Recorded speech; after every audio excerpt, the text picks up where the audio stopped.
Good morning students. आज हम collision पढ़ेंगे। What is collision? एक लेमैन की भाषा में अगर बात की जाए तो कोलिजन क्या होता है? टक्कर जब लग जाती है, जैसे दो गाड़ियों की टक्कर लगी तो हम कहते हैं कि कोलिजन हो गया। तो उसी के साथ मिलता जुलता कंसेप्ट ही है फिजिक्स में भी। तो कोलिजन क्या कहते हैं कि जब या तो दो बॉडीज़ एक दूसरे के साथ कोलाइड कर जाएं, टक्कर लग जाए उनकी, फिजिकली एक दूसरे को वो आ करके टक्कर मारें अलॉन्ग डिफरेंट डायरेक्शन से, और टक्कर लगने के बाद वो एक लाइन में भी वापस जा सकती हैं, एक दूसरे के साथ स्टिक भी कर सकती हैं, और उसी डायरेक्शन में भी आगे जा सकती हैं। ये अलग अलग केस बन जाती हैं। एक केस तो ये हो सकता है कि जब वो दो बॉडीज़ एक दूसरे को फिजिकली कोलाइड करें, एक दूसरे के साथ टक्कर लगाएं वो, और एक दूसरा कारण एक और भी हो सकता है, एक और भी कोलिजन इस तरीके से हो सकता है कि जब एक बॉडीज़ का जो डायरेक्शन ऑफ मोशन है वो अफेक्ट हो जाए किसी दूसरे बॉडी की प्रेजेंस के कारण। जैसे हम कैसे कहेंगे, जैसे आपने देखा होगा मैग्नेट होता है, एक मैग्नेट का अगर एक नॉर्थ पोल है और दूसरा भी नॉर्थ पोल ही है, एक दूसरे के पास जब आए तो वो नॉर्थ पोल एक दूसरे को करते हैं रिपेल, और उसके कारण क्या होगा कि वो जो आ रहा है दूसरा, उसकी डायरेक्शन चेंज हो जाती है due to the presence of this one. तो इसलिए इसको भी हम कोलिजन ही कहेंगे। इसे कोलिजन की डेफिनेशन क्या हो गई कि collision is defined as it is said to be occur It is said to be take place between two bodies if either these two bodies collide with each other, or even the path of the one body is changed due to some interaction between them। एक body की जो path है वो change हो जाता है दूसरी body के कारण, इंटरेक्शन के कारण, उसके कारण। तो इसलिए ये हो गया कोलिजन। अब कोलिजन कितने तरह के होते हैं? Types of collisions. Types of collisions. अब टाइप्स ऑफ कोलिजन नंबर 1 तो आता है इलास्टिक कोलिजन, जहाँ इसको हम परफेक्टली इलास्टिक भी कहते हैं। Perfectly elastic collision. अब परफेक्टली इलास्टिक कोलिजन क्या होता है कि अगर दो बॉडीज एक दूसरे के साथ कोलाइड करें और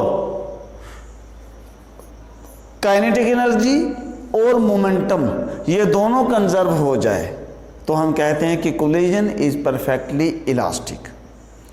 कहने का मतलब क्या हो गया कि kinetic energy before the collision अगर kinetic energy after the collision के बराबर है, नंबर 1, और number 2 momentum before the collision is equal to the momentum after the collision, then the collision is said to be perfectly elastic. So, the collision between two bodies is said to be perfectly elastic if number 1, the kinetic energy, and number 2, the momentum is conserved.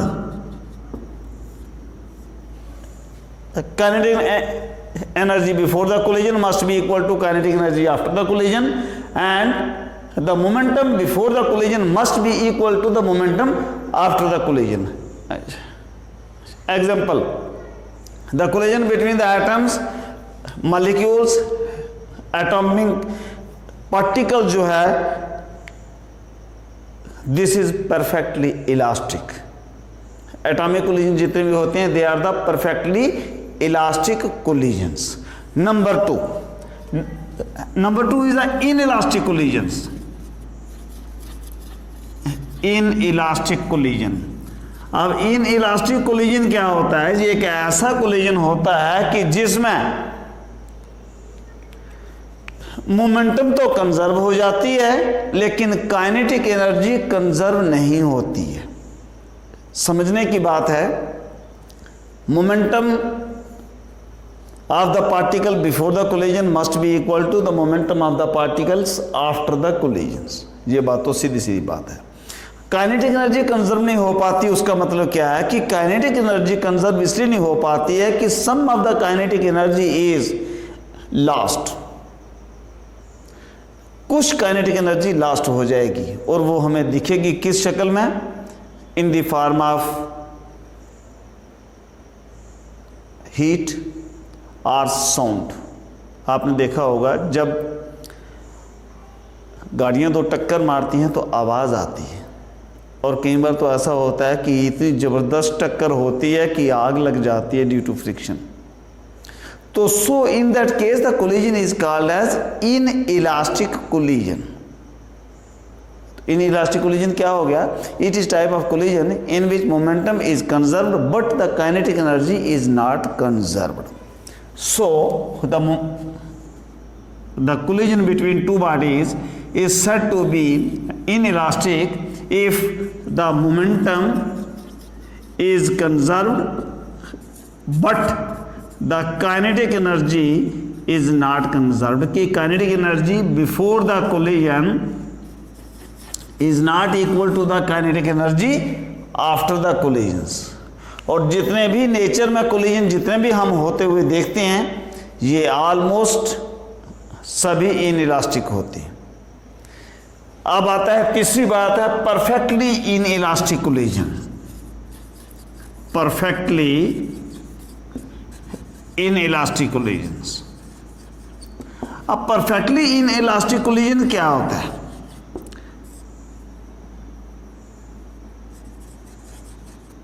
Perfectly in elastic collision वो collision होता है कि जब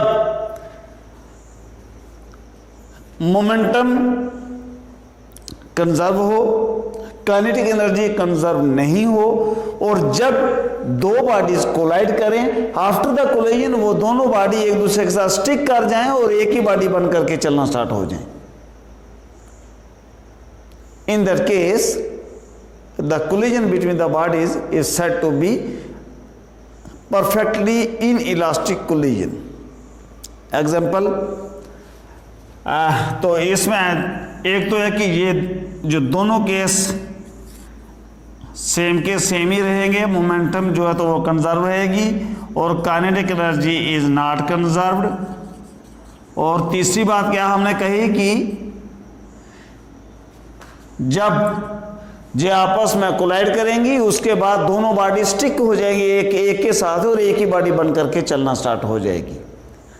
example सबसे simple है कि अगर bullet, एक बंदूक से एक गोली चले और वो गोली जाकर के लगे किसमें, एक लकड़ी का कोई हमारे पास बोर्ड हो या लकड़ी कोई हो, आगे कोई लकड़ी का लाग हो, और जब उसमें गोली लगे तो वो लकड़ी उस गोली को बीच में लिए हुए ही आगे चलना स्टार्ट हो जाए।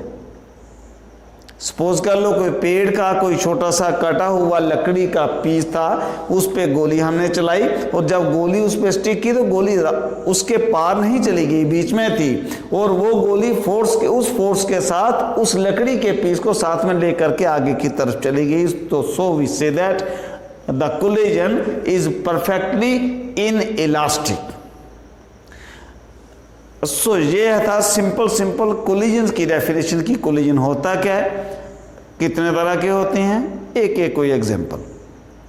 आपके सिलेबस में है इलास्टिक कोलिजन इन 1 डायमेंशन और 2 डायमेंशन भी।